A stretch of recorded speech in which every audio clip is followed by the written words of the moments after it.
Hello, it's ShadeX, and Netflix has fumbled the bag hard. Netflix has canned a ton of animated shows recently that were in production. This included Toil and Trouble, an original show by Lauren Faust, along with several other projects. It's interesting how in 1 week Netflix was seen as a hero after they acquired the rights to Nokkorone, a film Disney canceled after closing Blue Sky. However, now they are a villain in my eyes since they canceled a show I was really looking forward to. This canceled Netflix project was Bone, an animated series adaptation of the graphic novel series written and illustrated by Jeff Smith. According to Netflix higher-ups, they want shows that will do boss baby numbers. That's unfortunate since Bone is something I've wanted an animated adaptation of for a very long time. If you are living under a rock, Bone is a comic about the Bone cousins, Phone Bone, Phony Bone, and Smiley Bone. The story is interesting because it takes the cartoony bones and puts them in a fantasy setting, that place being the Valley. This is a great fish out of water story. The world of Bone is inhabited by humans, dragons, talking bugs, and other animals. There's also the antagonists, which are the monsters called rat creatures, who are all being controlled by a mysterious hooded figure. If you were alive in the early 2000s and you were at a Scholastic book fair, these graphic novels would be everywhere. The comic was initially self-published by Jeff Smith in 1991. But in 2005, Scholastic secured the rights to publish full-color volumes of his graphic novels. Bone was a huge part of my childhood and several other people's childhoods as well. Bone is a series that I absolutely adore, and I still have my full-color graphic novels in black and white omnibus from back then. Kids in my class would talk about Bone all the time. I remember a classmate of mine brought his Bone omnibus to show and tell. What I find amazing is how dedicated people were when it came to reading this story. Rather than wait for the full-color Bone volumes to come out, I found it more admirable that people were willing to read it in black and white first. The series was so popular back in the 2000s that a decade later, Scholastic commissioned a sequel series of prose novels titled Bone Legacy from 2011 to 2013, which followed a new group of bones traveling through the valley. While being written by a different person named Tom Sniegowski, Bone Legacy still did have brand new art drawn by Jeff Smith. Bone started out as a self-published series that initially was only known by your average comic fan, but through Scholastic publishing the graphic novels in full color, the series became a larger phenomenon. So much of a phenomenon that I am shocked we haven't got a Bone movie yet. Hello, it's ShadeX, and I like TV shows, movies, music, animation, comics, and games. Because of this, I make review videos on the media I enjoy. Well, actually, I make videos when I'm not busy simping or gaming. My goal here is to make content that I love, and while I may not be a reviewer with pizza in my name, I put my own spin on things. So with some shades on my face and a target on my shirt, I'm ready to spread some good vibes.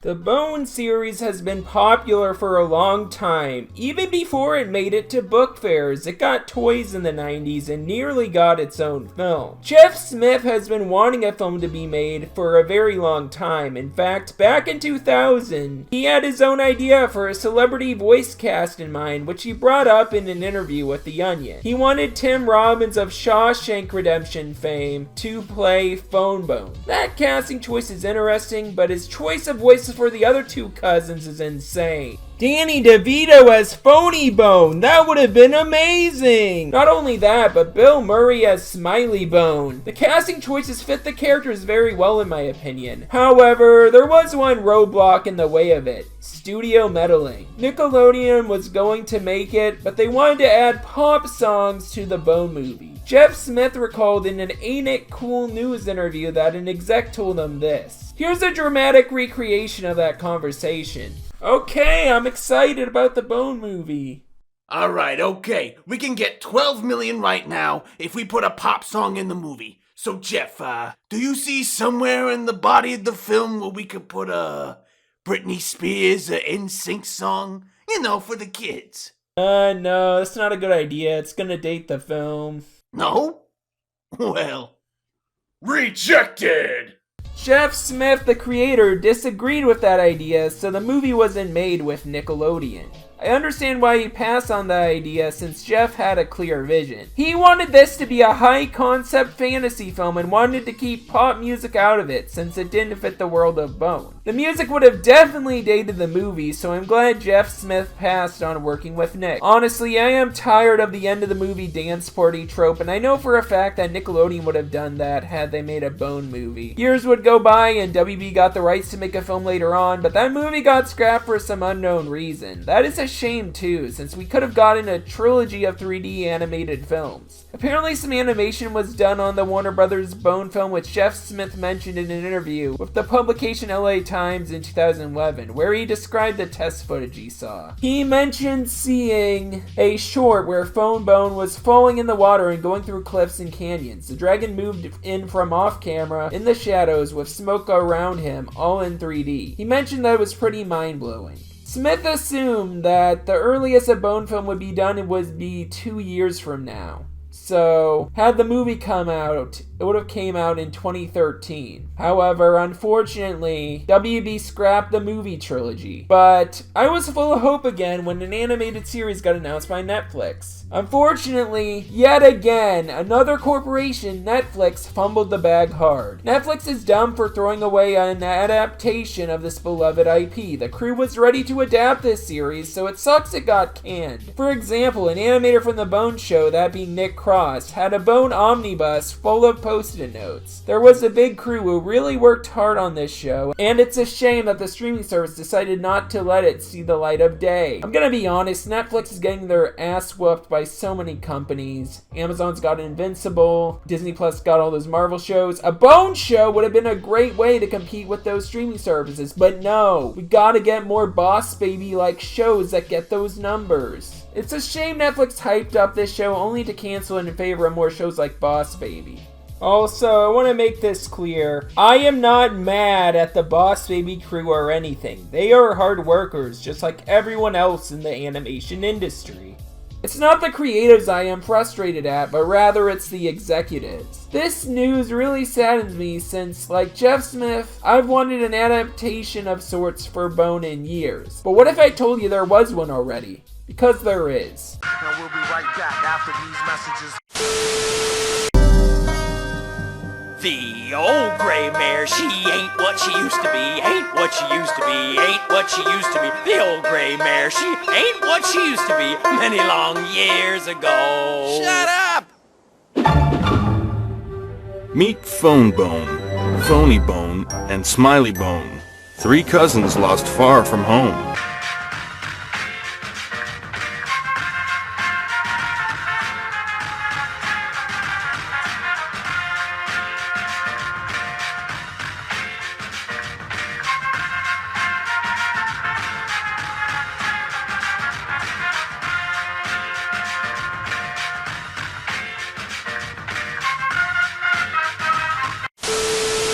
Interestingly enough, not only were full-color graphic novels of the Bone series being released in the early 2000s, but so were point-and-click adventure game adaptations of the first 2 volumes. Those 2 games were based on Out from Boneville and The Great Cow Race. Telltale Games partnered with Scholastic's graphic imprint to make them. What shocks me is that the Bone games came out long before the Sam & Max series, which started with episode 1 of Save the World in 2006. Out from Boneville came out in 2005, predating it by a year. The 2 Bone games also predate Strong Bad's Cool Game for Attractive People, which came out in 2008. Not to mention the company's future adaptations of gigantic IPs like The Walking Dead, Batman, and Guardians of the Galaxy that would come out much later in the 2010s. Here's the interesting thing about the Bone games. They already have a set story. These games are direct adaptations of the comics. The charm of Telltale games is that they are original stories that contain choices that will give players different outcomes. Regardless, I am definitely looking forward to playing these 2 games because they are the only adaptation of Bone that fans have right now. So I went on G2A and bought the complete series for about $6 and now they are in my Steam library. The games had an interesting cast. Sure, Telltale couldn't afford people Jeff Smith wanted wanted to hire for the feature film. But these voice actors all did a fantastic job in the 2 games they were in. Bone is voiced by David Nolan, aka Sam from the Sam & Max series. Andrew Chaikin,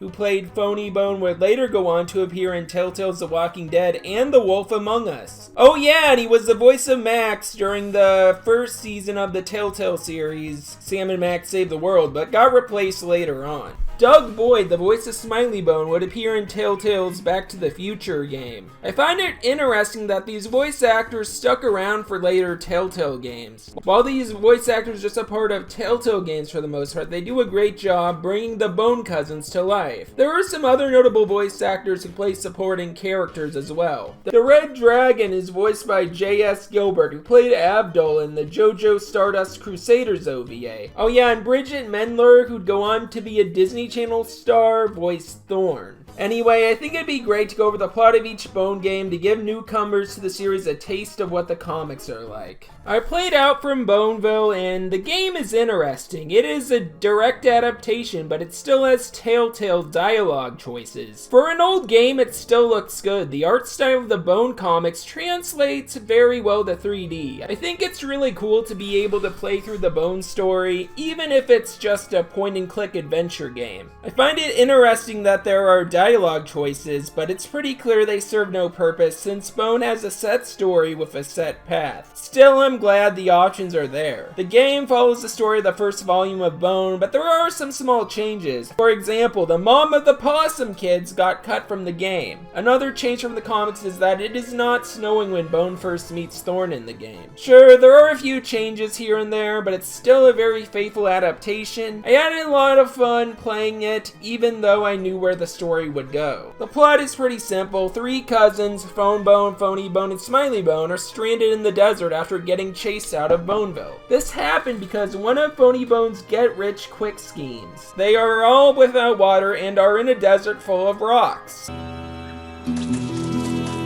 This desert is full of rocks. Their personalities are pretty clear right at the start of the game. Phone Bone is the logical one, Phony Bone is the egotistical one, and Smiley Bone is the happy one. Soon, Phone Bone finds a map, however, the 3 get separated after getting chased by a locust. In the game, only 2 cousins are playable, those 2 being Phone Bone and Phony Bone. The goal of both characters is to find one another. Phone Bone goes through a journey in the game and runs into talking bug brothers, a red dragon, kid possums, and scary rat creatures. Initially, I thought this title would have minimal gameplay, but I was wrong. There's fun to be had with this game, despite it being short. I loved how it could play as Ted the Bug, a favorite character of mine from the comics in this game. It's a puzzle-like level where you hop on rocks as Ted in a river to get to the other side. There's also a cute game where you play hide and seek with the possum kids. In Phone Bone's level, you are the seeker, but in Phony Bone's level, you are the hider. I really love this game because it brings Volume 1 of Bone to life. The moment where the 2 rat creatures argue about whether to cook Bone in a quiche or stew is hilarious. You will stay right here, so we can chop you up for our stew. Why do you keep insisting on the stew? I think a quiche would be Oh, not the quiche again! It was also nice hearing characters like the Red Dragon talk. Soon, Phone and Phony find each other, but they have to do chores to live with Thorn's Grandma Ben, which takes the form of mini-games. Then after a dinner full of exposition teasing the great cow race, the 2 Bones go to bed. However, late at night, the rat creatures show up. What follows is a chase scene where you play as Phone Bone, where you run away from the rat creatures. Bone and Thorn then find the great dragon who scares the rat creatures away. It's soon revealed that the red dragon is acquainted with Grandma Ben. This detail is very important to Bone's story. The game ends the next day with Smiley Bone getting found by Phone Bone and Phony Bone in Barrel Haven. Also, a hooded villain watching the background notes that Phony Bone is safe, for now. Then the game ends. Overall, Out from Boneville is a fun game. It's a great adaptation of the first book. Next up is The Great Cow Race.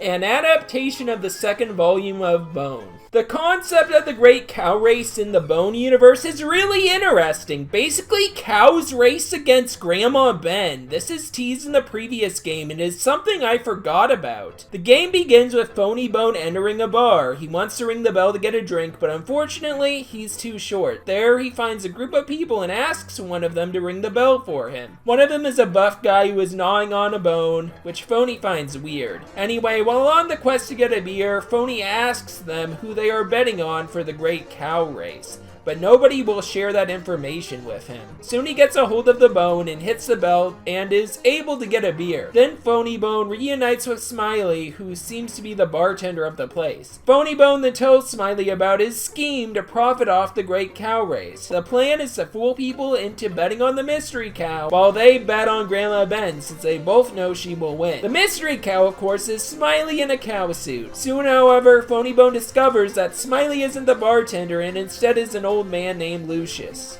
Phony tries to pay for the beers with a $2 bill. However, Lucius tears it in half. Phony ends up cleaning the floor in a puzzle mini game to pay off his tab. What is interesting about this game is that it adapts the tail end of Out from Boneville at the start. The first game skips over the last parts of the book and just shows the very end with the three Bone cousins reunited. I find that choice very interesting. In the game, the hooded mysterious villain of the series tells Phony that they are after Phone Bone. One thing that I love, that despite his greediness, Phony still cares about his cousin Phone's safety. The mysterious hooded person says they want Phony sold and disappears. We then see that Grandma Ben's house is destroyed after the rat creatures went after them. Bone comforts Thorn, and then after everything's packed, he reunites with his cousins and the second arc of the Great Cow Race truly begins. The game hints at a bigger story when, during the night, Thorn reveals she's had strange dreams. One took place in the first game, and she awakes from another in this game. In the second dream, a hooded figure tells her not to stay at the place she's at. Thorn mentions to Bone that she was the one who made the map he found, and that her dreams must mean something. What I love about this game is that it adapts the second book quite well. Honestly, it's the most fun out of the two because of how it's structured. Throughout the game, you play as all three Bone cousins. You get to switch with whichever one you want, and you have to play as all three to further the narrative. The game introduces the townspeople of Barrelhaven, who are very interesting and funny. In the game,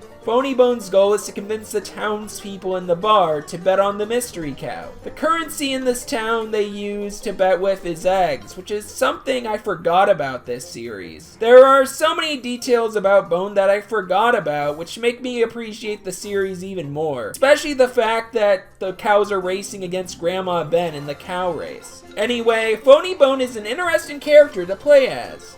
He's a manipulator, and to further the story, you need to lie to people in the bar to convince them to bet on the mystery cow instead of Grandma Ben. Meanwhile, Smiley Bone must go on a quest to build his cow suit. Throughout the game, you'll find pieces of the suit, but you'll have to trade something to get the others, or play a game with the Possum Kids for the horns. Phone Bone's story, on the other hand, is pretty simple. He argues with a boy who sells honey and gets mad at him for flirting with Thorn. Thorn then leaves Bone angry at how he's acting. Phone's goal in the game is to impress her. He wants to get her honey on his own, so he tries to steal some from a giant bee. He also plays a cow race game to win her a prize. He also tries his hand at writing poetry, after being suggested by Ted the Bug, which he ends up being bad at. Phone Bone initially writes a poem about how Thorn reminds him of Herman Melville's Moby Dick, so he must get help from the vendors at the cow race for better words to use in his love poem. Anyway, while all that's going on, the evil hooded figure along with King Doc, the commander of the rat creatures, have the goal of capturing the Bone cousins. The hooded figure appears a bit in the game, but doesn't play any major role. Overall, this game is great. I loved reading The Great Cow Race as a kid, so it was a blast to play through it. I played through the game and beat it in about a day, and I really loved it. The game ends with Phony losing the Great Cow Race after being chased by rat creatures who he threw the bedded eggs at. At the end of the game, Phone Bone and Smiley Bone must rescue Phony from an angry mob, which is also a nice touch. The game ends with them being forced to work in Barrel Haven to earn back the debt they owe the town. Grandma Ben, whose real name is Rose, mentions that Phone and Thorn know of the dragon and then assumes the rat creatures are after the bones. The hooded figure then is angry that the two rat creatures didn't capture the bones. The game has a funny ending with the two rat creatures, one of who likes quiche, in exile. They are honestly the funniest characters in the whole entire series. I would have loved to find out who would play them in an animated adaptation. They argue as the credits roll. I'm really glad Bone has an adaptation out there, even though it's just 2 games. Honestly, it's a shame these Bone games are delisted. I am really thankful that Steam keys are cheap for these games. It'd be nice if Telltale under new management could reacquire the rights to Bone, since it'd be neat to see more playable versions of the books. It'd be cool to also get Out from Boneville and the Great Cow Race remade by the studio currently remaking the Sam & Max Telltale games. However, I do have some doubts that will happen. Telltale stopped making Bone games for a reason. Telltale's former CEO, Dan Connors, explained why the games stopped being made, which was because of the Sam & Max games being more profitable. We were surprised at how difficult it was to sell the age group that was best suited for Bone. Connor said, saying the company had trouble figuring out how to sell a game to children on the internet. With the right partnership, Bone will make a lot of sense. Whether it's Scholastic, Warner Brothers, or even working with Nintendo to bring that to Wii, but self-publishing from the Telltale site, the Sam & Max audience was much more right to get our footing. Telltale apparently had the rights, according to forums on the game's website, to make a 3rd game based on Volume 3, Eyes of the Storm, but it's understandable why Telltale didn't continue. While I was aware of the Bone games as a kid, not every kid was. Getting Bone on the Wii would have definitely been a smart move since it'd be more accessible to a younger audience. However, unfortunately, that didn't happen. I really think that Telltale's Bone came out far too early. The Bone books got more popular when the full-color graphic novels were continuously getting published. Had Telltale released the games later, they likely would have sold better, especially on a game console like the Wii that a lot of kids had. Honestly though, I don't think Telltale needs to make more Bone games. While I wouldn't mind the games continuing, a different studio might be better. I already have the graphic novels and know where the story will go. Plus, Telltale has changed how they make games, now opting for original stories based on popular IPs, rather than making simple adaptations. If Telltale was busy making more Bone games back in the day, we likely wouldn't get Sam & Max titles, which would be a shame. The Sam & Max series is iconic. I haven't played it, but I know people love it. So I am glad Telltale pursued that venture rather than do direct adaptations of the Bone series. Would I mind Telltale picking up where they left off with Bone? No, I'd be down for more adaptations from the studio. Still, if a Bone game were to be made in the modern day, I'd honestly prefer an open-world Bone game that isn't simply point-and-click, where the original story is adapted in some form. I'd even be down for an original Bone game rather than strictly following the graphic novel's plot. The Valley seems like it'd be a fun world to explore, so I think a game where people can travel through it would be great. Like something with graphics like Skyrim, but you're playing as a Bone character for the whole game would be so funny. Comics World is perfect for an open world game. There's even a map in the comics, which would be a perfect way to navigate the game. While a 3rd game by Telltale or an open world game by a different studio would be fun, what I want the most is a series of Bone films or a TV show. I'd love a 2D animated series. I also have this crazy concept in my head of an interesting direction a Bone film could go in. Essentially, it'd have 2D or stylized CGI animated bones in a live-action version of the Valley, inhabited by live-action actors and detailed CGI rat creatures. Don't know if that would work or not, it might be too high budget, but that would be an interesting direction to take Bone in. If WB were ever to get the rights again, I'd love to see an animated series on HBO Max. I'd even be happy with another attempt at a movie from the studio. I am also curious on how long it will take for the rights to revert from Netflix and back to Jeff Smith. I know he's wanted to make an adaptation for years. I know he's disappointed with how many studios have fumbled the bag with Bone. He even made a comic about it. Anyway, if WB can't do Bone, DreamWorks would be a great option too. A stylized CGI film mimicking the art style of the comics, similar to the Captain Underpants movie, would be amazing. Honestly, I think Bone deserves another adaptation. I want to see the full Bone story adapted and not just 2 games that cover a little bit of it. Bone is a series more people should know about, so I hope it gets an animated series one day. This has been ShadeX, and I hope you all feel nothing but good vibes. We're under the influence of low pressure, and this weather pushing north.